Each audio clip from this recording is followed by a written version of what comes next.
entrevista se grabó previo a la marcha contra la gentrificación en la Ciudad de México. En este contexto me parece importante compartir mi punto de vista, y es que el fenómeno de la migración no es único.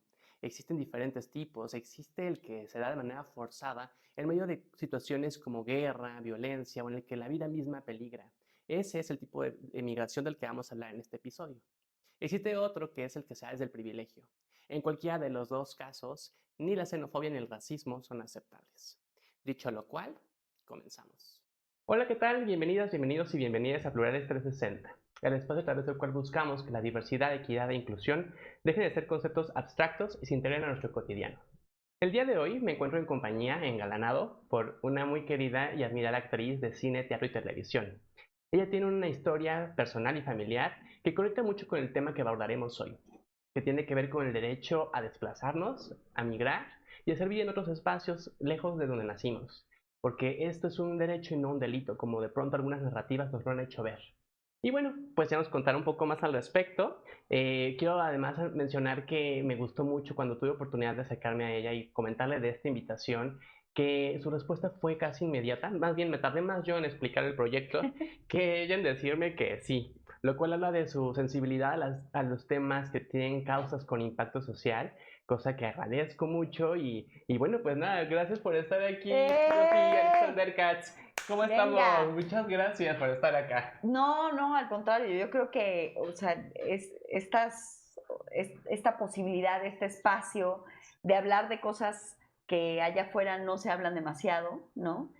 Yo misma estoy integrando un proyecto que un poco detrás de cámaras te contaba, que justo tiene esa intención de hablar de lo que pues no se habla demasiado allá afuera, y pues hay que preguntarse siempre por qué ciertos temas no se quieren hablar, ¿no? Totalmente. O no se deben hablar. Yo en general estoy en contra de los temas tabú.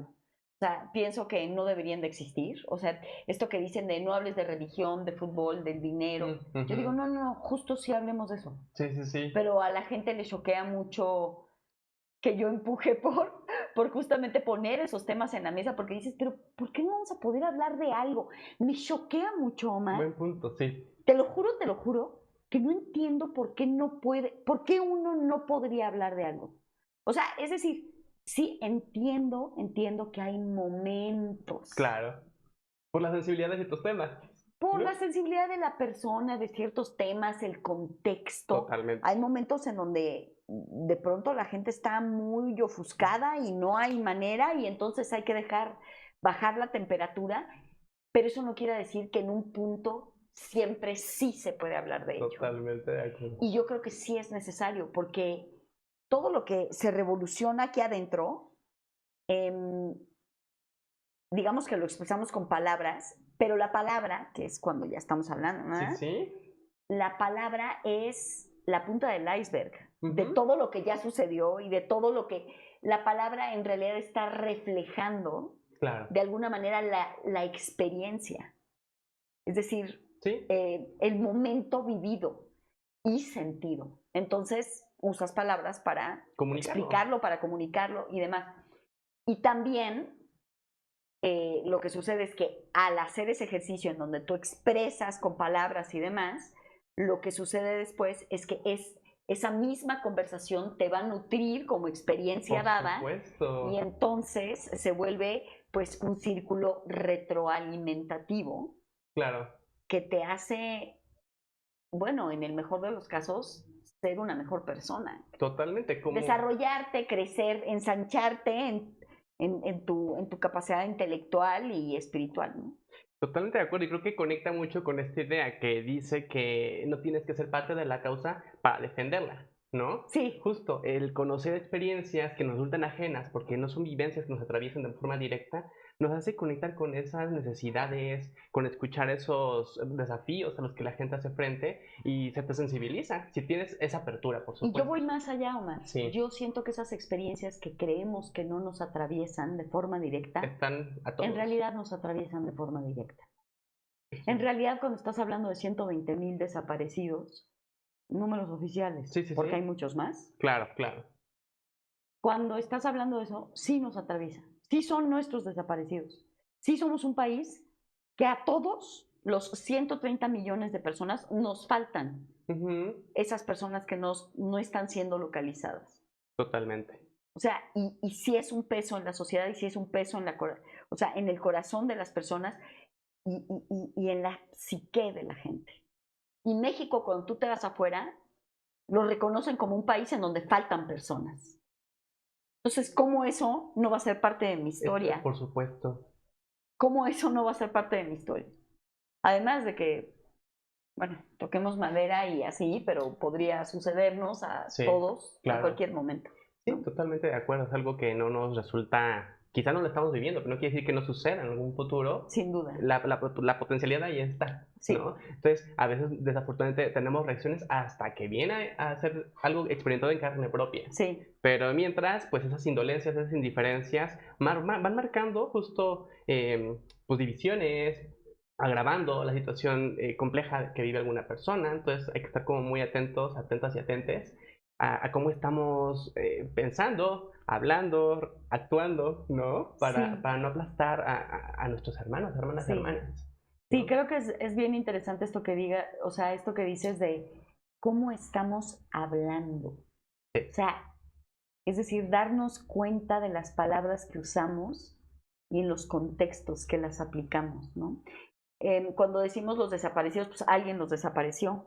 Y ese alguien lo tendemos a ver como el malo de la historia, ¿no? Y no. ¿Cuál es esa historia? Es esa historia de esa persona que está, o ese grupo de personas que está desapareciendo a los otros, que los están masacrando, etcétera, y quién sabe cuántos horrores más.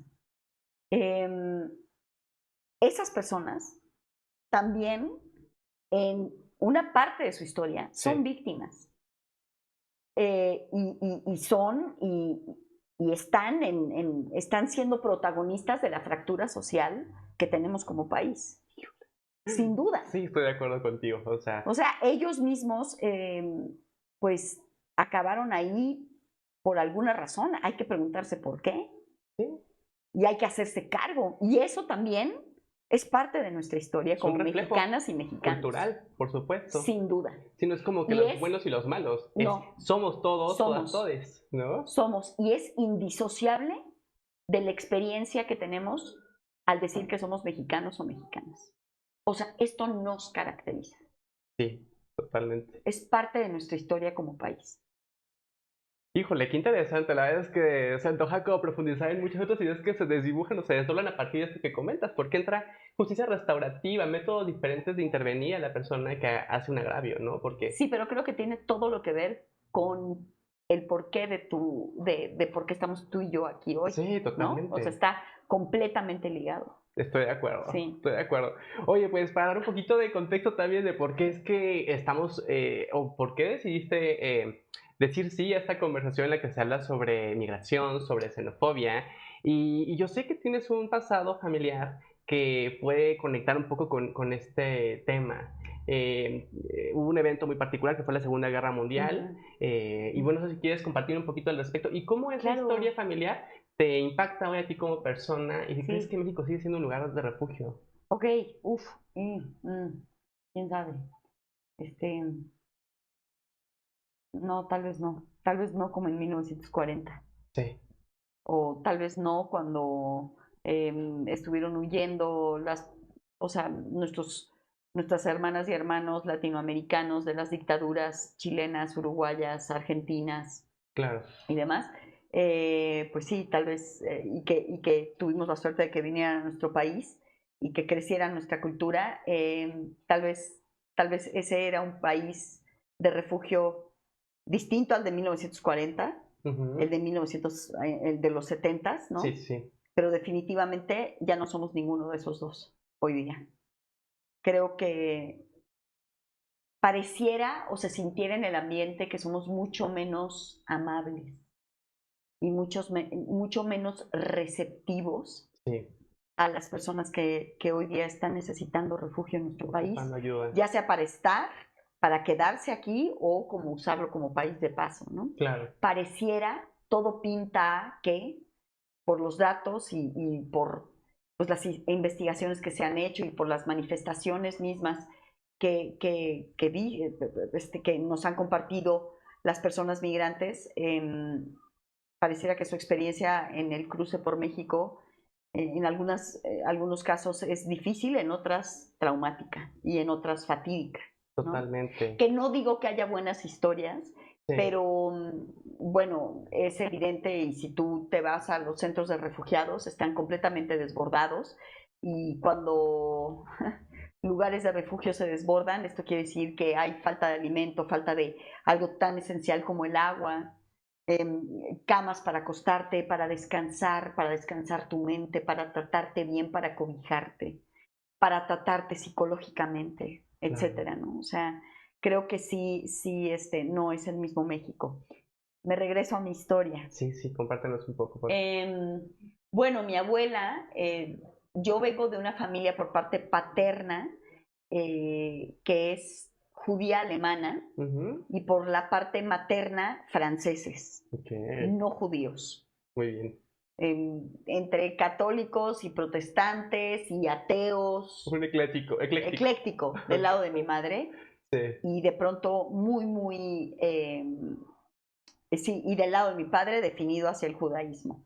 Si bien personas no necesariamente practicantes así, a hecho y derecho, a como te lo marca la Torá, al pie de la letra, sí permeados de esa cultura. Sí. Y bueno, también importante decir que de pronto cuando te dicen, pero tú eres judío porque practicas una religión, yo diría, la mitad de mí es judía porque pertenezco a ese pueblo y a esa raíz. Sí. Y creo que es importante como sí manifestar esto, que yo dentro me pienso como perteneciente al pueblo judío. ¿Tus así raíces? Como son mis raíces. Por supuesto, claro. O sea, va más allá de una religión. Estoy de acuerdo, sí. O de si practico o no sus creencias. Soy parte de ese pueblo. Parte de mí es parte de ese pueblo.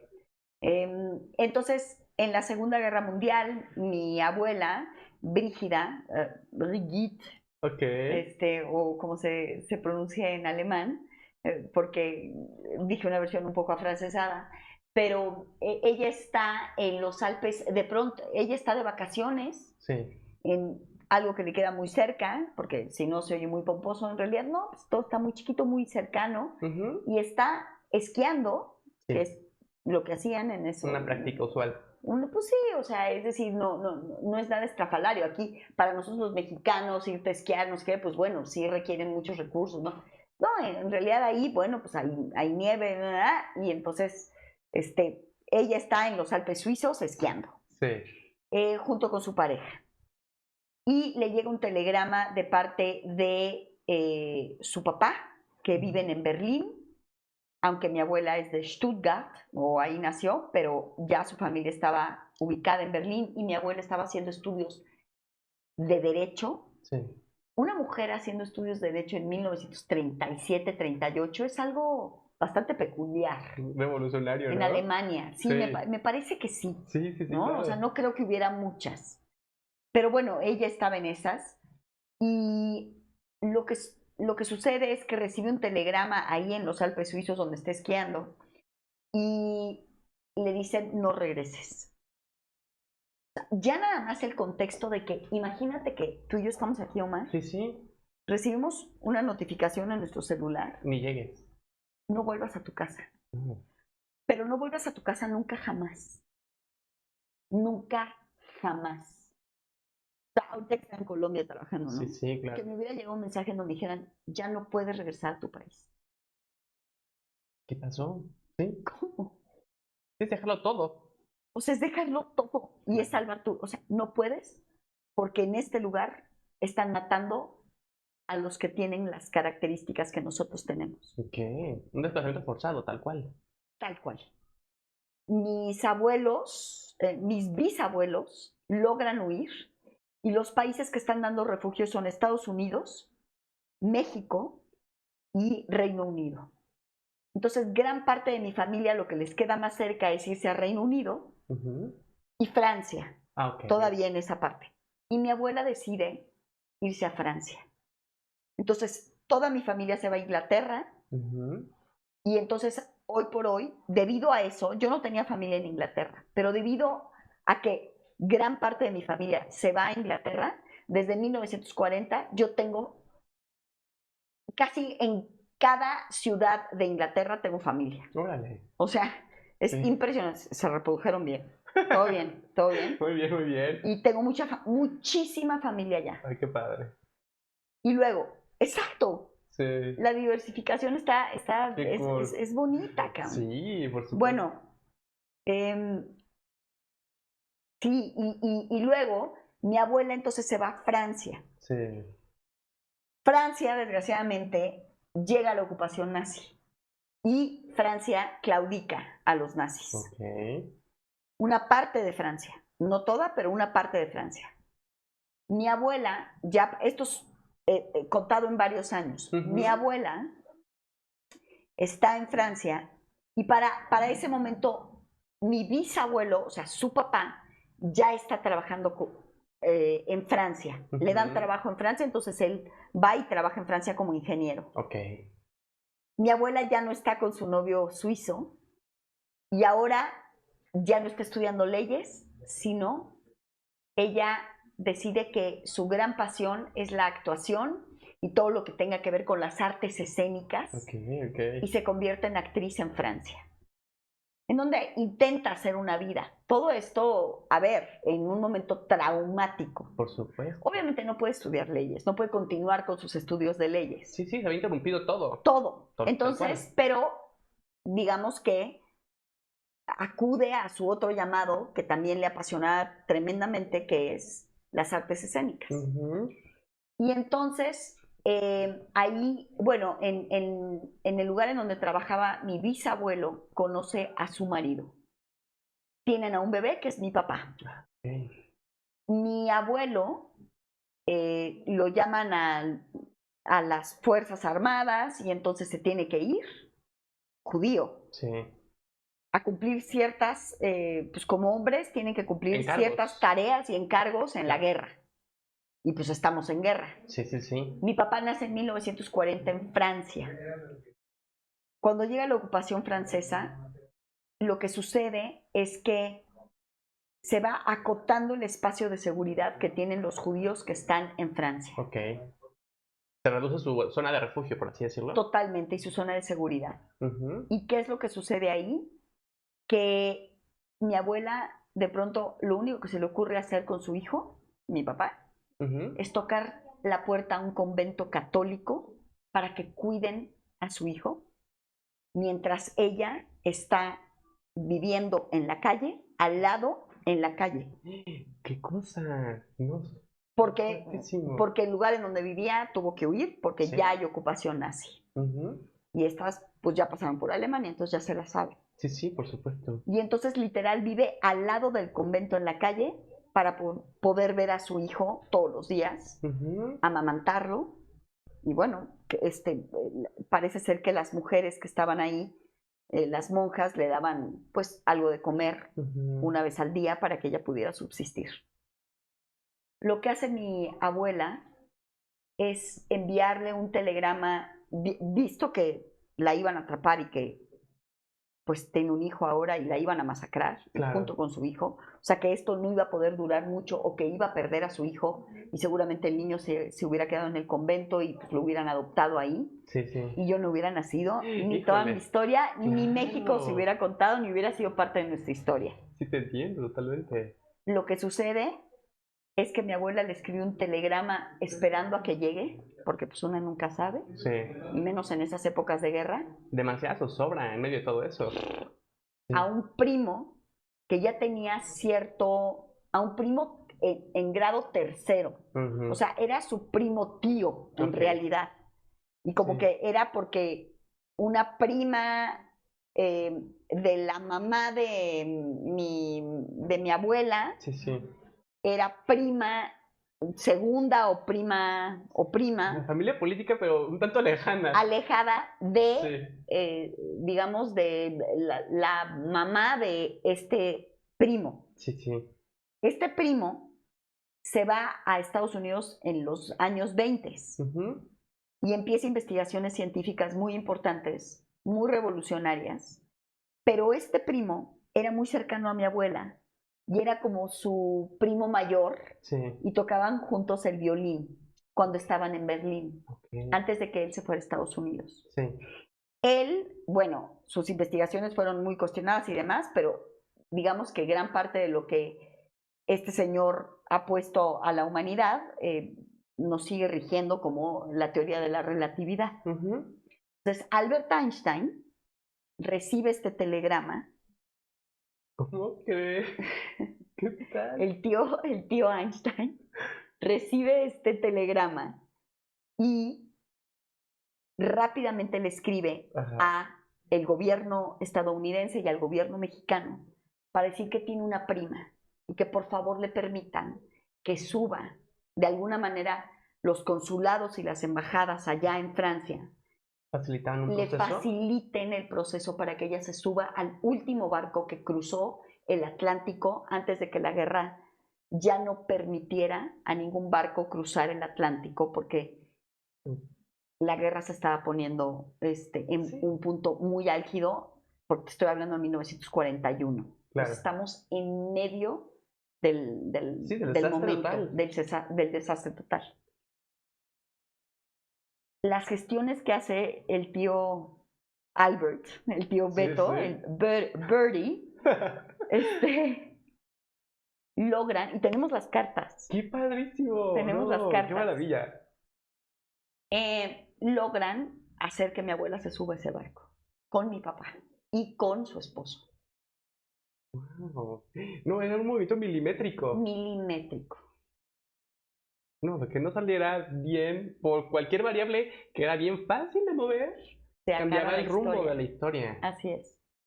Y entonces, mi abuela se sube a ese barco, ahí conoce a gente que yo conocí y que se volvieron parte de mi familia. Sí. Porque esto es algo muy importante sobre la migración y los refugiados. ¿De quién se vuelve tu familia? Claro. Y esto es muy importante. Y entonces lo que sucede es que llegan a México. O sea, ese ferry que no sabían si iba a llegar a Estados Unidos, al puerto de Nueva York o al puerto de Veracruz, pues a donde se pueda. Claro, el caso es salir de allá. A donde permita. El caso es salir de allá. Claro. Y llega a Veracruz, razón por la cual yo soy mexicana. Bueno, qué maravilla. Mi padre, luego mi abuela tiene 2 hijos más, gemelos, una mujer y un hombre, bueno, cuates, y a mi papá. Y ellos crecen en México y este país los recibe, los acoge, les da una casa, les da una guarida. Sí, los acuerpa. Los acuerpa. Y obviamente mi abuela empezó vendiendo cosas de puerta en puerta, etcétera, etcétera, ¿no? Luego entonces sí ya se vuelve, digamos que ya no vuelve a las leyes, pero de alguna manera ayuda a que Amnistía Internacional tenga una sede en México. Y entonces trae a Amnistía Internacional junto con otra mujer que se llama Alicia Sama a México. Y ahorita puede ser muy cuestionable Amnistía Internacional México o no, pueden hacer grandes labores o no, pero el hecho es que en ese momento era muy importante para mi abuela tener una figura que luchara por los derechos humanos, e Inglaterra, que era la sede de Amnistía Internacional,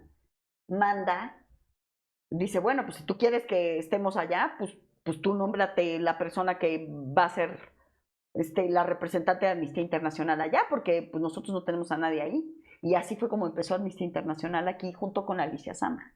Qué importante ser un punto de vinculación, ¿no? Pero como refugiado. Sí, incluso, desde esa posición que conoces. Es decir, una persona refugiada trae Amnistía Internacional aquí y Amnistía Internacional luego entonces lucha por los derechos humanos de los mexicanos y mexicanas. Wow, no, pues un súper legado. A ver, o sea, y luego mi abuela dedica su vida entre los derechos humanos y a ser productora, actriz, directora, traductora de muchos textos dramáticos. Traduce todo Botoshaus que era un gran dramaturgo alemán, al español. Trabajó muchos años de su vida con su gran aliado Luis de Tavira, que es un director muy conocido aquí en México.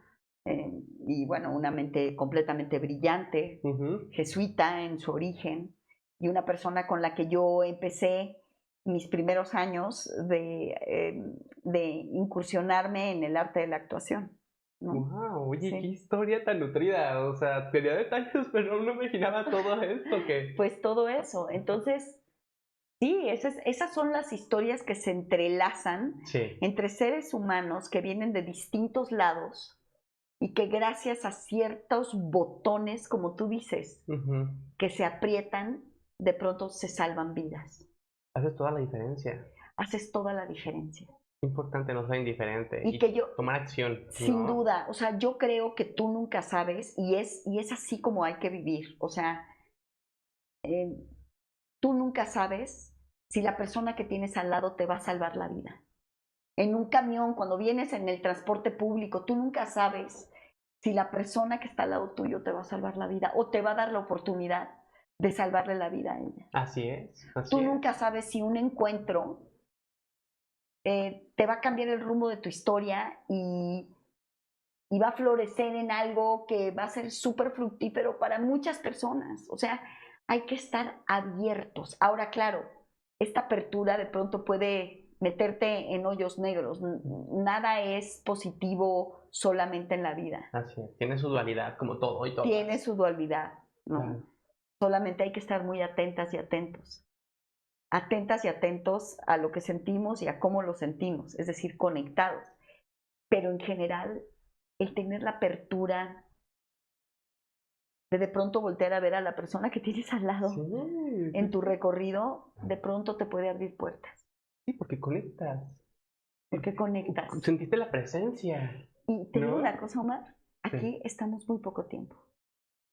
Esto es tan efímero, se nos va así. Sí, es muy volátil. Entonces todo. También hay que bajarle 3 rayitas a la importancia que nos damos en el transcurso de nosotros en esta vida. De veras, yo sí pienso que en un punto nadie es nada. Y por eso todos tenemos la potencialidad de ser todo y nada. Estoy de acuerdo, ¿eh? Todo y nada. Pero a lo que me refiero es que es importante tener eso detrás de... Muy presente. Hay que tenerlo presente, porque entonces, de pronto, el no admitir personas de otros lugares, el pensar que esto es nuestro y solo nuestro, es tomarse demasiado en serio. Las personas refugiadas o migrantes son personas que traen otras ideas, que aportan de manera muy fructífera si se los permites. Por supuesto. Y que pueden hacer un impacto en tu vida de manera muy, muy positiva. Y esto de que se dice que las personas migrantes o refugiadas te quitan el trabajo, cuando se analicen las estadísticas, ¿cuánto trabajo te puede quitar en México, por ejemplo? Sí, claro. Pero también en Estados Unidos y en Europa, que tienen un flujo de migrantes mucho más importante que el que tenemos en México, es mínimo el porcentaje. No es una amenaza real. No es una amenaza real en ese sentido laboral, no la es. Claro. Ahora, puedes decir, hay bandas, se ha sabido que hay bandas de crimen organizado extranjeras que se establecen aquí. Bueno, pues sí, también pasa lo negro, pues ¿qué quieres que te diga? Pues también es gente con necesidades y ciertas capacidades que las usan para cometer crímenes, que las podrían usar para trabajar en otras cosas, porque capacidades tienen. Por supuesto. Sí, claro. Eso. No, y aparte como tocas este punto, me hace recordar, por ejemplo, cuando se saben esos casos, ¿no? De gente que viene de su país de origen, buscando llegar al país destino, y en ese medio quedamos nosotros en México, y en estas condiciones en las que más atraviesan inclemencias de tiempo, fríos, lluvias, chequeos policiales que inspeccionan ahí cuál es su lugar de procedencia, Sabemos que hay muchas situaciones que pueden atravesarlos de manera violenta en este transitar hacia Estados Unidos. Y también hay, pues como mencionas, crimen organizado que les recluta de manera forzada y son personas muy vulnerables. Muy. Creemos que vienen a afectar, que vienen a representar una amenaza. No creemos, no me sumo como esa parte de la población que lo Sí. considera, pero me refiero justo a eso, que se tiene como ese prejuicio, probablemente, ¿no? De que vienen y traen enfermedades, nos vienen a quitar el empleo, vayan a delinquir, pero muchas veces también son sometidos en su camino, no buscando ese futuro para sí o para sus familias, ¿Qué es ¿no? lo que a ti o sea, qué te sensibilizó a ti para querer traer este tema a tu programa? O sea, ¿qué es lo que tú, un mexicano, digo, la verdad es que me estás preguntando y bueno, yo comparto un poco de mi No, está historia de genial, familia, claro. pero digamos que aquí como Omar siempre va a estar entrevistando, nadie le va a preguntar su historia Exacto. de familia, pero a mí me interesa saber tú como mexicano, Sí, no sé cuántas generaciones de tu familia vengan, estén aquí, pero ¿qué fue lo que a ti te abrió para decir, híjole, yo tengo que hablar de este tema, de esta gente que de pronto llega a países hermanos o a otros países a pedir salvaguardar su vida, porque a sí, eso vienen? totalmente. ¿Por qué alguien tendría necesidad? O sea, es muy incómodo ser refugiado o ser Sí, migrante. totalmente, claro. Siempre es incómodo que te saquen de tu casa, de tu guarida, de tu zona de confort. Nadie quiere, nadie lo está pidiendo. Así Esa es. gente deja su corazón, Sí, sus su familiares, vida, su su vida, sus cotidianidad. orígenes, Claro. sus centros de seguridad. Y vienen a estos lugares a donde los ningunean. O sea, ¿ustedes creen de veras que ellos quieren estar aquí? Pues claro que no. Digo, una cosa muy distinta es que te vayas a estudiar a algún lugar y que Con todas las con todas comodidades. las comodidades y que está increíble que tengas Claro, esa posibilidad. claro. Pero esto no es de lo que estamos hablando. Estoy de Entonces, acuerdo. a mí me llama la atención saber por qué alguien como tú, digo, no sé si tu familia sea de muchas generaciones atrás, Ujú, mexicana, ujú. ya en este territorio, ¿qué fue lo que dijo? ¿Por qué tengo que hablar de esto? O sea, Ay, pues te agradezco mucho la pregunta. La verdad es que efectivamente no tengo como antecedentes familiares o sí, mis ancestros no vienen como de un origen extranjero. Sin embargo, veo muy normalizados comentarios, hasta manera de broma, y la gente se ríe de eso en reuniones, que tú no sabes el impacto que tiene desde que lo ves gracioso, que no debiera ser tomado así, hasta que a lo mejor alguien sí lo tome en serio y diga, sí es cierto de la que tenemos que estar cuidándonos. Me llamó mucho la atención un documental que hace poco tuve oportunidad de ver, que hablaba justo de estos temas, y veía a cuadro en escena a una persona mexicana hablando con una persona migrante y le decía, un pan, una sopa, un vaso de agua no se le niega a nadie, pero no te quedes aquí, porque aquí pasa mi hija, aquí pasan mis hijos, y me preocupa que estando tú con esa necesidad, te atrevas a hacerles algo. Entonces, te doy el cobijo que ahorita requieres, pero no quiero que te establezcas acá, ¿no? Y dije, wow, cuánto miedo tiene ella en el fondo. Vean lo que es más vulnerable que lo que ella está viviendo, ¿no? Ella está como bien comentas, en su zona de confort, tienen los suyos, tienen los recursos, una fuente de ingresos probablemente, algo que la sostiene, la, la cuerpa, la cobija. Y ver al otro en pleno desamparo. ¿Y qué hacen las palabras que escuché? Digo, wow, o sea, a mí me estremece, claro, ¿sabes? bueno, lo que pasa es que la señora seguramente está detectando una necesidad vital en esa persona, ¿no? Totalmente. Y entonces, pues sí, ante esa necesidad tan desesperada, pues detecta que puede llegar a hacer uso Requerir. claro, ¿no? De los recursos que la señora tiene, lo cual podría ser, Ujú. ¿no? Es una posibilidad. Mira, yo creo que también cada quien puede ayudar hasta donde puede ayudar, ¿no? O sea, que tampoco hay que sentirnos culpables si de pronto no podemos tender una mano porque nuestras capacidades no nos las dan. Claro. Simplemente eres un ser menos capacitado para poder darlas. Eso es todo. Eso habla de ti, no de la otra Sí, persona. tu capacidad de alcance en ese Tu tema. capacidad de alcance y eso no se juzga. Sí. Eso es así, ¿no? Pero si sabes que puedes de alguna manera tender una mano, tú nunca sabes cuándo tú vas a estar en esa circunstancia. Solo hay que tener ese pensamiento detrás. Tú nunca sabes si algún día te va a tocar. Y cómo te puede de verdad salvar la vida que alguien te diga, te regalo tantita agua. Por supuesto, algo tan básico como eso, ¿no? Me hace recordar justamente con eso último que comentas, este caso de las patronas, este grupo de Sí. mujeres veracruzanas que llevan ya más de 30 años facilitando alimentos en su paso por México a las personas migrantes. Y algunas de ellas cuando se les cuestiona, ¿tú por qué lo haces? ¿Y por qué dedicas toda tu mañana a preparación de esto? ¿Por qué esperas a un costado de las vías del tren para en cuanto lo veas acercarse, empezar a arrojarles bolsas con alimento que les pueda dar un poco de sustento en su camino? Porque eso no les resuelve la vida, pero bueno, es una palabra de aliento, una muestra de afecto bonita. Y ella dice justo esto, o sea, porque yo tengo hijos y yo no sé si en algún momento ellos lleguen a tener esta necesidad y no me gustaría saber de ellos pasándola mal y que la gente la mire y se pase de largo. ¿Te das cuenta? Está fuertísimo. Brutal. Sí, sí, sí. Y a propósito de eso, ¿qué te inspira ese tipo de iniciativas? Como las Como las patronas, patronas. no, o sea, es como, es como lo que una quiere aspirar, o sea, esa capacidad de ver por la otra persona sin Sí. conocerla, de practicar verdaderamente la incondicionalidad, Ujú. es como ver la luz de la humanidad.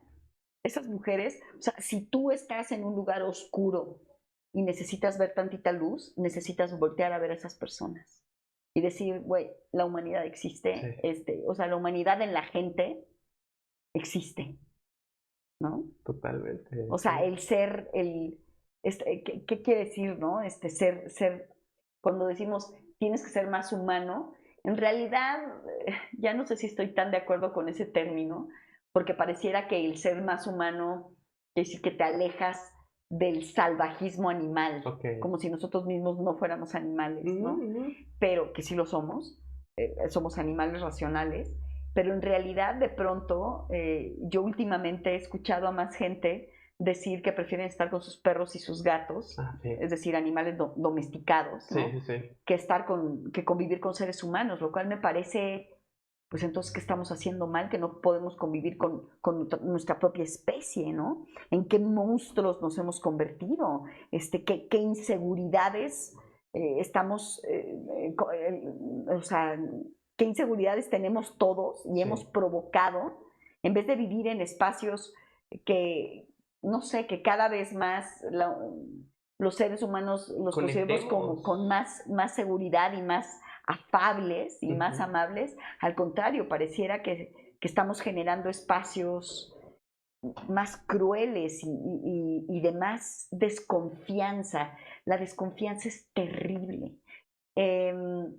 Y de pronto te das cuenta que la amabilidad, ¿qué es lo que buscan estas personas que van con los perros y los gatos y que encuentran en ellos una compañía y lo que encuentran es conexión? Totalmente. Lo que Sí. encuentran es cariño, es amabilidad, es compañía.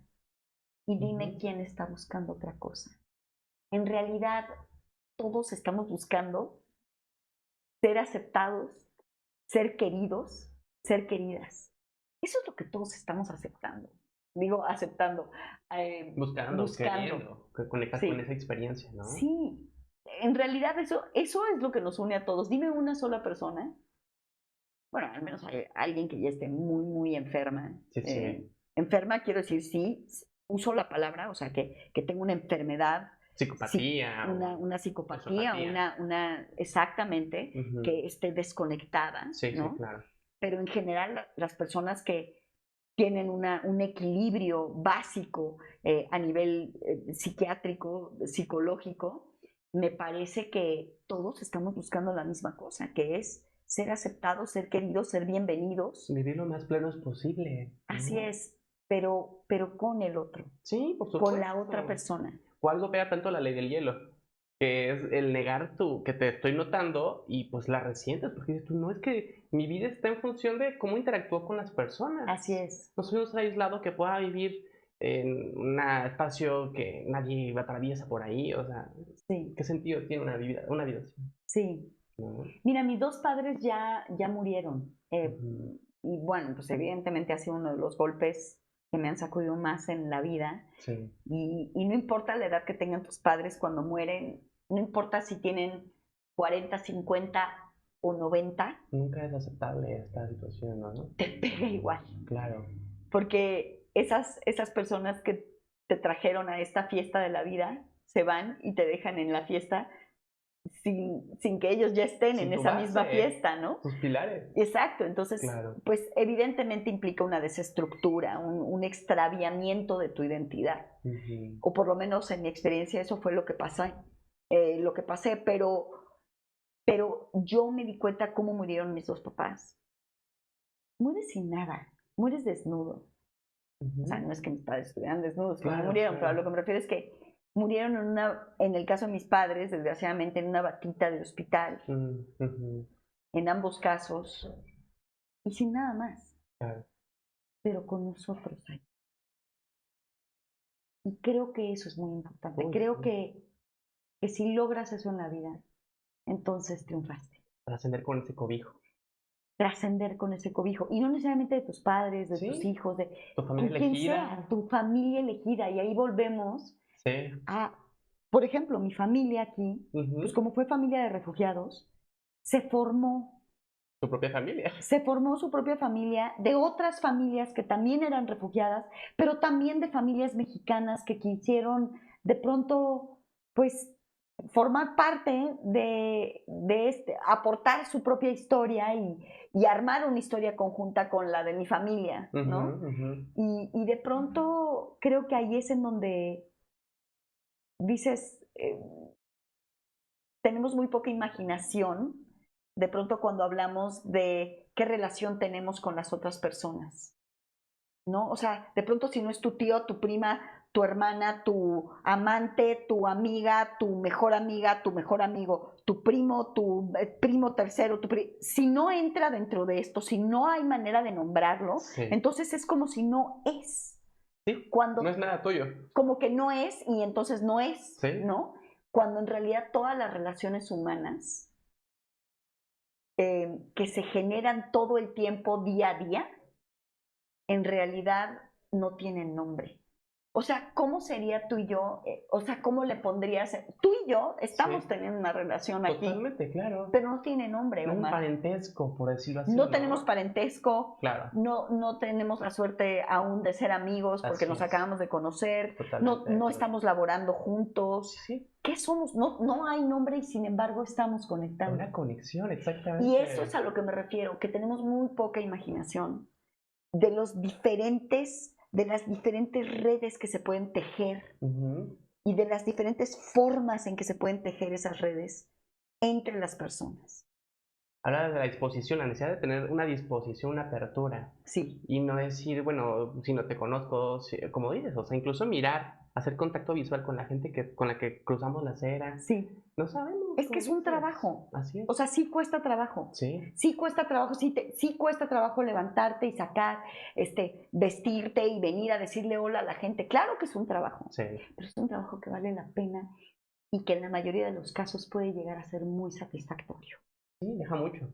Y, De lo que nos perdemos por irnos esa y te posibilidad. permite dejar, Sí, que eso también es muy es importante. cierto. Sí, totalmente.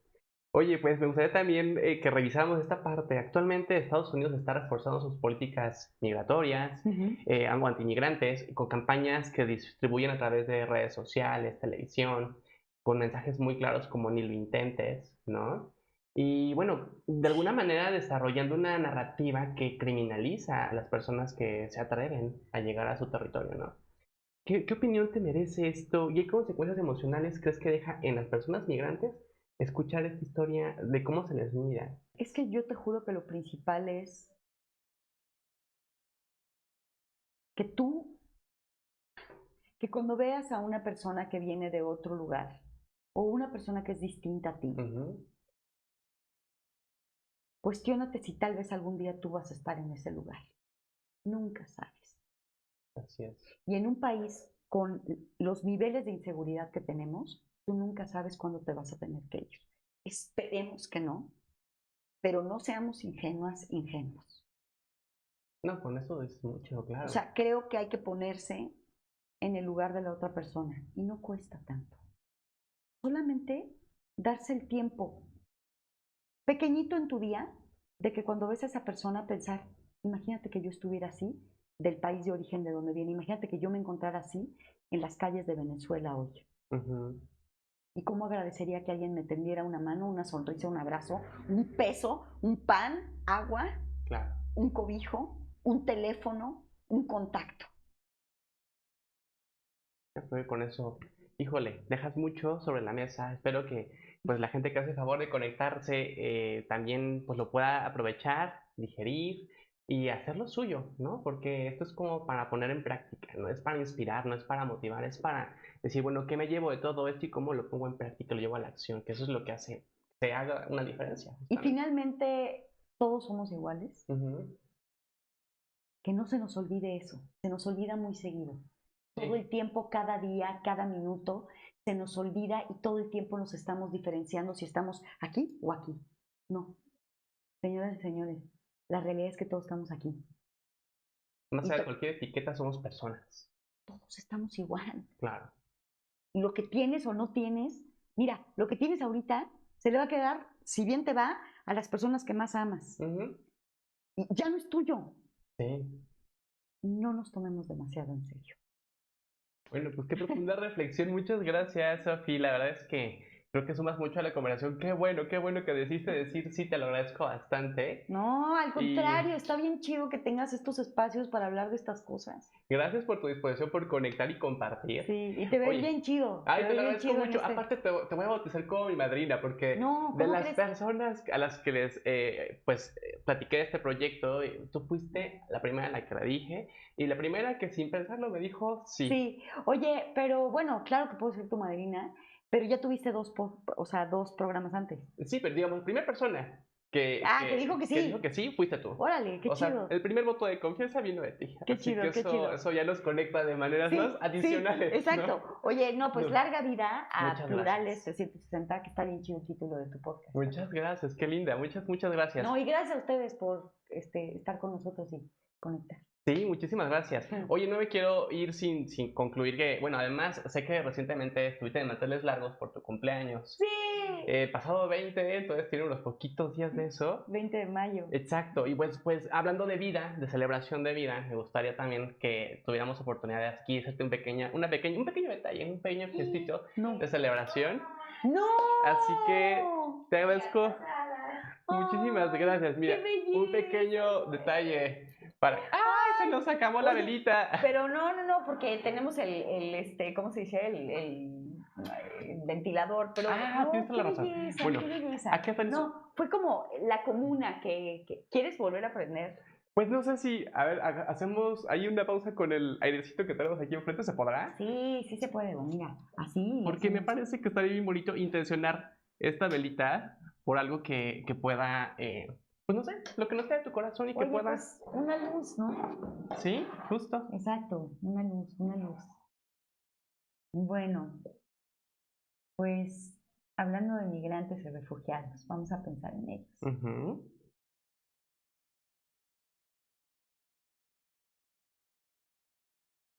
Eso. ¡Ay! Que así Oye, sea. gracias, chicos y chicas, por la porque hay sorpresita. todo un mundo de gente trabajando detrás de esto. Sí, qué lindo. muchas gracias. ¡Mordida! ¡Mordida! A ver. Así, ¿no? No, adelante. No, ¿cómo creen? No, mordida no, porque hay que repartirlo entre todos y no todos. pasa nada, no. Porque se ve buenísimo. Pues bueno, un pequeño detalle nada más para agradecer Ay, tu gracias. disposición, la manera tan linda en que uno conecta contigo, chido.